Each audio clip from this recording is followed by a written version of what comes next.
حضرت علی رضی اللہ تعالی عنہ گھر میں داخل ہوئے. صبح کا وقت ہے. حضرت علی رضی اللہ تعالی عنہ گھر میں داخل ہوتے ہیں. حضرت علی جب گھر میں داخل ہوتے ہیں تو عجیب و غریب حالت دیکھتے ہیں کہ فاطمہ رو رہی ہے.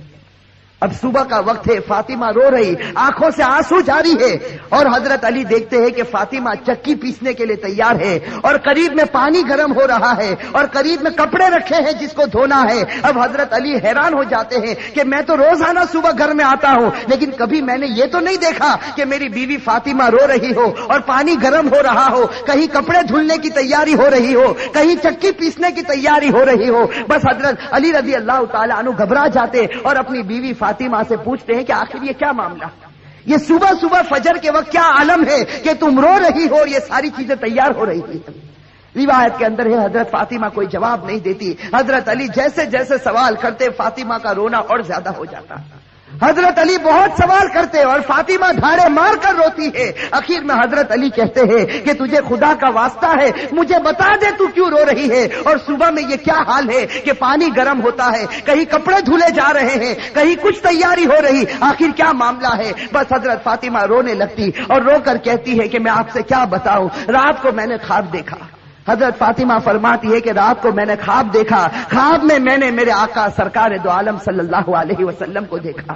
خواب میں میں نے میرے والد نبی کو دیکھا کہ وہ کسی چیز کو تلاش کر رہے, وہ کسی چیز کو ڈھونڈ رہے ہیں. فاطمہ فرماتی ہے کہ میں نے خواب میں میرے والد سے پوچھا کہ اے میرے ابا جان, اے میرے نبی, تم کون سی چیز تلاش کرتے ہو, تم کس کو ڈھونڈتے ہو؟ تو میرے نبی, میرے ابا نے کہا کہ فاطمہ بیٹی میں تجھے ہی تلاش کر رہا ہوں, بیٹی میں تجھے ہی تلاش کرتا ہوں, میں تجھے ہی ڈھونڈ رہا ہوں. روایت کے اندر ہے کہ حضرت فاطمہ رضی اللہ تعالی عنہ یہ خواب بتاتی ہے اور اس کے بعد اپنے شوہر علی سے کہتی ہے کہ علی آج میرا یہ آخری دن ہے, میرے نبی نے, میرے والد نے مجھے بتا دیا, اب کچھ ہی دیر میں اپنے خدا کو پیاری ہونے والی ہوں, یہ میرا آخری وقت ہے. حضرت علی رضی اللہ تعالی عنہ دھاڑے مار کر روتے ہیں. روایت کے اندر ہے کہ حضرت علی پوچھتے ہیں کہ اے فاطمہ, ابھی تیرے والد کو انتقال ہوئے 6 مہینے بھی نہیں گزرے, ابھی ان کا غم ہمارے سینوں کے اندر ہے, تیرا انتقال ہو جائے گا, ہم غم کو کیسے برداشت کریں گے؟ فاطمہ جواب دیتی ہے کہ علی اپنے شوہر سے کہتی ہے کہ جس طرح میرے ابا کی وفات پر تم نے صبر کیا تھا, میری وفات پر بھی تم صبر کر لینا. میری ماں بہنیں, اصل بات مجھے یہ بتانی ہے کہ حضرت فاطمہ رضی اللہ تعالی عنہا کی طبیعت خراب سے خراب ہونے لگتی ہے, بخار چڑھنے لگتا ہے. حضرت فاطمہ چکی پیس رہی ہے, حضرت علی ان کے ہاتھوں کو پکڑ لیتے ہیں اور کہتے ہیں کہ اب یہ بس کرو, آج تمہارا آخری دن ہے, تم ہمیں چھوڑ کر جانے والی ہو, یہ چکی کو پیسنا, یہ کپڑے دھونا, یہ پانی کو گرم کرنا, یہ سب تکلیف کیوں اٹھا رہی ہو؟ فاطمہ رو کر کہنے لگتی ہے, فاطمہ رو کر کہنے لگتی ہے کہ مجھے تمہارا بھی حق ادا کرنا ہے اور مجھے میرے بیٹے حسن اور حسین کا بھی حق ادا کرنا ہے. میں دنیا سے چلی جاؤں گی, میں چاہتی ہوں کہ چکی پیس کر جاؤں, کپڑے دھل کر جاؤں, اپنے بچوں کو نہلا کر جاؤں, تاکہ میرے انتقال کے بعد تمہیں کسی کے سامنے ہاتھ پھیلانا نہ پڑے, تاکہ تمہیں کسی کے سامنے ہاتھ پھیلانا نہ پڑے. روایت کے اندر ہے کہ حضرت علی ان کو سمجھا کر کھڑا کرتے ہیں, ابھی ان کو کھڑا کرتے حضرت علی رو رہے, فاطمہ رو رہی, اتنے میں وہ پیارے بچے حسن اور حسین گھر کے اندر داخل ہوتے ہیں. میرے بھائیو, سوچو اس ماں کے دل کے اوپر کیا گزرتی ہوگی جو اپنے بچوں کو, حسن اور حسین کو آخری مرتبہ دیکھتی ہے. حضرت فاطمہ دونوں بچوں کو اپنے سینے سے لگا لیتی ہے, حضرت علی رو رہے, فاطمہ روتی. ان کا رونا دیکھ کر وہ 2 معصوم بچوں کو رونا آ جاتا. وہ 2 معصوم بچے جب روتے ہیں اور اپنی ماں سے پوچھتے ہیں کہ ماں تو کیوں روتی ہے, اپنے باپ سے پوچھتے ہیں کہ ابا جان تم کیوں روتے ہو, علی کوئی جواب نہیں دیتے, فاطمہ کوئی جواب نہیں دیتی. فاطمہ صرف بچوں سے اشارہ کرتی ہے کہ تم میرے والد کی قبر کے اوپر چلے جاؤ, تم میرے نبی کی قبر پر چلے جاؤ. تاریخ میں یہ بات لکھی ہے کہ حسن اور حسین دونوں معصوم بچے ہیں, دونوں لاڈلے بچے ہیں, نبی کی قبر کے اوپر جاتے ہیں. ابھی قبر کے اوپر کھڑے ہوتے ہیں کہ اندر سے آواز آتی ہے, حضرت محمد رسول اللہ صلی اللہ علیہ وسلم کی آواز آتی ہے کہ اے میرے نواسے, تم اپنی ماں کے پاس چلے جاؤ, میرے پاس تو تم بعد میں بھی آ سکتے ہو, لیکن آج آخری دن ہے, اس دن کے بعد تمہیں اپنی ماں کا چہرہ نظر نہیں آئے گا. میرے بھائیو سوچو ان بچوں کے اوپر کیا گزرتی. وہ بچے روتے پیٹتے گھر میں آتے دیکھتے ہیں کہ ماں بھی رو رہی, باپ بھی رو رہا. یہ دونوں بچے آ کر رونے لگتے, اپنی ماں کے گلے لگ جاتے. روایت کے اندر ہے کہ فاطمہ کا بخار اور بڑھتا ہے, شام کا وقت ہوتا ہے. اب حضرت فاطمہ کو یقین ہو جاتا کہ اب میرا انتقال ہوگا, اب میرا آخری وقت آ گیا. میری ماں بہنیں کان کھول کر سنے. حضرت فاطمہ اپنے شوہر کو قریب میں بٹھا دیتی ہے. حضرت فاطمہ علی رضی اللہ تعالی عنہ کو قریب میں بٹھاتی ہے اور حضرت فاطمہ کہتی ہے, اپنے شوہر سے کہتی ہے کہ میں 3 بات تمہارے سامنے رکھتی ہوں. میری ماں بہنیں اس بات کو سنیں اور سوچیں کہ ہم اپنی زندگی کو کیسے بدلیں. وہ فاطمہ رضی اللہ تعالی عنہا جو اللہ کے رسول کی لاڈلی تھی, وہ فاطمہ رضی اللہ تعالی عنہا جو اس امت کے واسطے اپنے پیٹ پر پتھر باندھتی تھی, وہ فاطمہ رضی اللہ تعالی عنہا پیشانی پر ہمارے نبی نے بوسا دیا, وہ فاطمہ رضی اللہ تعالی عنہا جن کے بارے میں ہمارے نبی نے کہا سیدۃ نساء اہل الجنہ فاطمہ رضی اللہ تعالی عنہا کہ جنت میں عورتوں کی اگر سردارن بنے گی تو حضرت فاطمہ رضی اللہ تعالی عنہا بنے گی. وہ فاطمہ رضی اللہ تعالی عنہا کا آخری وقت ہے, پیشانی کے اوپر پسینہ ہے, اپنے بستر پر لیٹی ہوئی ہے اور بخار بڑے زوروں کے اوپر ہے. اپنے شوہر کو قریب بٹھاتی ہے اور پہلا جملہ کہتی ہے, حضرت علی سے کہتی ہے, ان کے شوہر ہے قریب میں, معصوم بچے بیٹھے رو رہے, کبھی اپنی ماں کا منہ دیکھتے ہیں, کبھی اپنے باپ کا منہ دیکھتے ہیں. حضرت فاطمہ اپنے شوہر سے کہتی ہے کہ علی معلوم نہیں تمہارے نکاح میں آنے کے بعد میری طرف سے تم کو کتنی تکلیف پہنچی ہوگی. فاطمہ کہہ رہی کہ اے میرے شوہر معلوم نہیں جب سے میں تمہاری نکاح میں آئی ہوں معلوم نہیں میری وجہ سے تم کو کتنا دکھ اٹھانا پڑا ہوگا, تم کو میری وجہ سے کتنی تکلیف اٹھانی پڑی ہوگی. فاطمہ کہتی ہے اے میرے شوہر خدا کے واسطے میرے مرنے سے پہلے مجھے معاف کر دے. اپنے شوہر سے کہتی ہے کہ میرے مرنے سے پہلے مجھے معاف کر دے تاکہ قیامت کے میدان میں مجھے میرے نبی کے سامنے ذلیل نہ ہونا پڑے, مجھے میرے والد کے سامنے رسوا نہ ہونا پڑے. اے میرے شوہر میں نے تیرے حق میں کوتاہی کی, میں نے تیرے حق میں غلطی کی, میری طرف سے تجھے دکھ پہنچا ہے, اے میرے شوہر مجھے معاف کر دے. روایت میں ہے کہ علی دھاڑے مار کر رونے لگتے, فاطمہ کے سر پر ہاتھ پھیرتے اور کہنے لگتے فاطمہ تو غم مت کر, آج فکر میں کرتا ہوں کہ تو نبی کی بیٹی تھی لیکن میں تیرا حق ادا نہ کر سکا, تو نبی کی بیٹی تھی میں تیرا حق ادا نہ کر سکا. اور اس کے بعد علی ایک لمبی سانس لے کر رو کر کہتے ہیں کہ فاطمہ مجھے معلوم ہے جب سے تو میرے گھر پر آئی ہے تجھے 2 وقت کی روٹی کبھی نصیب نہیں ہوئی ہے. میرے بھائیو روایت کے اندر ہے کہ فاطمہ رضی اللہ تعالی عنہا دھاڑے مار کر روتی ہے اور کہتی ہے, ایک دوسری بات کہتی ہے کہ میرے شوہر میرے انتقال کے بعد تمہیں جس عورت کے ساتھ نکاح کرنا ہو کر لینا.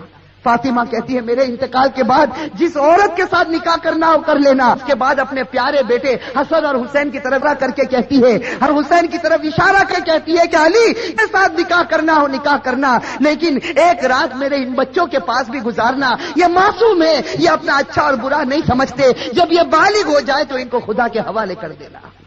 اور تیسری بات میری ماں بہنیں کان کھول کر سنیں, یہ ہمارے نبی کی بیٹی کی آخری وصیت, ہمارے نبی کی لاڈلی بیٹی کی آخری وصیت. حضرت فاطمہ رضی اللہ تعالی عنہا فرماتی ہے کہ اے میرے شوہر, حضرت علی سے کہتی ہے کہ میرے شوہر جب میرا انتقال ہو جائے تو کسی کو نہ بلانا, جب میرا انتقال ہو جائے, جب میری وفات ہو جائے کسی کو نہ بلانا. حضرت علی بڑے جوش میں آ جاتے اور کہتے ہیں کہ تو نبی کی بیٹی ہے اور تو کہتی کسی کو نہ بلانا, میں تو سارے مدینے والوں کو بلاؤں گا, میں انصار کو بلاؤں گا, میں مہاجرین کو بلاؤں گا, میں پورے مدینے کو تیرے جنازے میں جمع کر دوں گا. حضرت فاطمہ اشارے سے کہتی ہے کہ نہیں, میرے جنازے میں کسی کو نہ بلانا, میرے جنازے میں صرف تم ہوں گے اور میرے یہ 2 معصوم بیٹے ہوں گے, ان کے سوا میرے جنازے میں کوئی نہ آئے. حضرت علی پوچھتے آخر وجہ کیا ہے؟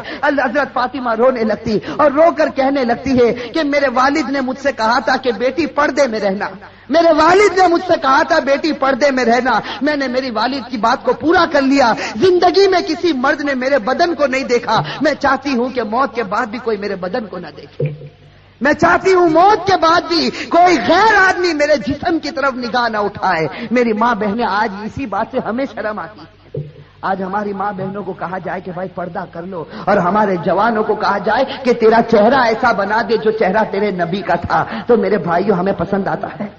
میرے بھائیوں ہمارے جوانوں سے پوچھو کہ بھائی چہرے پر داڑھی رکھ لے، ہماری ماں بہنوں کو کہو پردہ کر لے، میرے بھائیوں یہ ہمیں پسند نہیں آتا۔ بتاؤ اگر نبی سے سچی محبت ہوتی، فاطمہ سے سچی محبت ہوتی تو فاطمہ کی آخری وصیت ہے کہ زندگی میں کسی نے میرے بدن کو نہیں دیکھا، میں چاہتی ہوں کہ موت کے بعد بھی کوئی میرے بدن کو نہ دیکھے۔ روایت کے اندر ہے یہ تین باتیں کہہ کر فاطمہ ایک عجیب و غریب جملہ کہتی ہے اور ہمیشہ کے لیے خدا کو پیاری ہو جاتی۔ آخری جملہ حضرت علی سے کہتی ہے کہ علی آج میں نے روزہ رکھا ہے۔ میرے بھائیو سنو، حضرت فاطمہ کہتی ہے کہ علی آج میں نے روزہ رکھا ہے، خواب میں میرے والد میرے نبی نے مجھ سے کہا تھا کہ سحری علی کے دسترخوان پر کرنا، افطار انشاءاللہ میرے دسترخوان پر ہوگا۔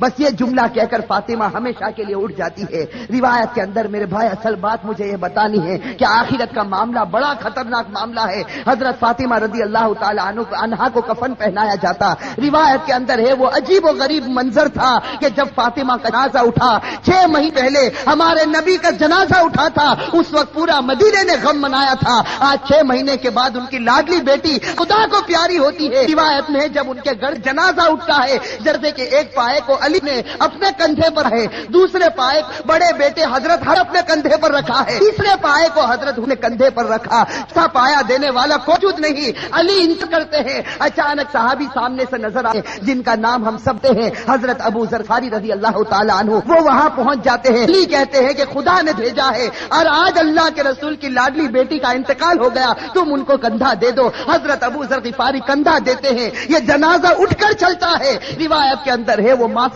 بچے رو رہے، وہ علی رو رہے، ابو ذر غفاری رو رہے۔ روایت کے اندر ہے کہ وہ قبر جہاں قبر کو کھودا گیا تھا، اب اس قبر کے اندر فاطمہ کو رکھنا ہے۔ میری ماں بہنیں کان کھول کر سنیں، جب اس قبر کے اندر فاطمہ کو رکھنا ہوتا ہے، حسن اور حسین جو معصوم بچے اپنی ماں کو جب قبر میں رکھنے جاتے ہیں تو بے چین ہو کر تڑپنے لگتے ہیں جیسے کوئی مچھلی بغیر پانی کے تڑپتی ہے۔ حضرت علی کی آنکھوں سے آنسو جاری ہے، داڑھی مبارک تر ہو گئی ہے، کپڑا مبارک تر ہو چکا، حضرت علی رو رہے، وہ معصوم بچے روتے۔ ان کا رونا دیکھ کر حضرت ابو ذر غفاری رضی اللہ تعالی عنہ کے اندر ایک حالت پیدا ہو جاتی ہے۔ حضرت ابو ذر غفاری برداشت نہیں کر سکتے اس منظر کو۔ حضرت ابو ذر غفاری جب حضرت فاطمہ کے جنازے کو رکھنے جاتے ہیں تو قبر کے ساتھ میں بات کرنا شروع کرتے ہیں۔ ابو ذر غفاری اس قبر سے کہتے ہیں یا قبر، حضرت ابو ذر غفاری اس قبر سے کہتے ہیں یا قبر اتدری من التی جئنا بها الیک، یا قبر اتدری من التی جئنا بها الیک، هذه بنت رسول اللہ، هذه زوجۃ علی، هذه ام الحسنین۔ حضرت ابو ذر غفاری اس قبر سے کہتے ہیں کہ ایک قبر تجھے معلوم ہے ہم کس کا جنازہ لے کر آئے؟ اس لیے کہ حضرت ابو ذر غفاری سے برداشت نہیں ہوتا، وہ معصوم بچے روتے ہیں، وہ علی جیسا بہادر آج اپنی آنکھوں سے آنسو بہاتا ہے، تو حضرت ابو ذر غفاری اس قبر سے کہتے ہیں یا قبر، اے قبر تجھے معلوم ہے ہم کس کا جنازہ تیرے اندر رکھتے ہیں؟ یہ اس کا جنازہ ہے جس کو اللہ کے رسول کی بیٹی کہا جاتا، یہ اس کا جنازہ ہے جس کو علی کی بیوی کہا جاتا، یہ اس کا جنازہ ہے جس کو حسن اور حسین کی ماں کہا جاتا۔ روایت کے اندر ہے کہ ابو ذر غفاری جنازے کو رکھتے یہ جملہ کہتے ہیں، قبر کے اندر سے آواز آتی، قبر کے اندر سے آواز آتی یا ابا ذر، اے ابو ذر، ھذا لیس بیت نسب ولا حسب، کہ ابو ذر یہاں خاندان مت گناؤ، یہاں خاندان اور رشتے مت گناؤ، یہاں تو یہ بتاؤ اچھے عمل کر کے کون آیا اور برے عمل کر کے کون آیا۔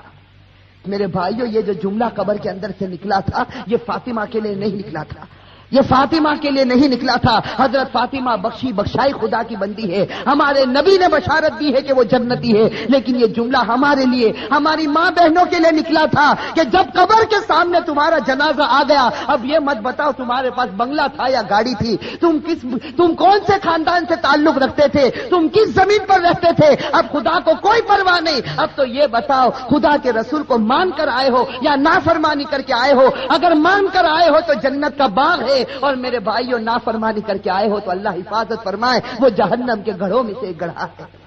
میرے بھائیوں اللہ ہم سب کی عذاب قبر سے اللہ ہم سب کی حفاظت فرمائے۔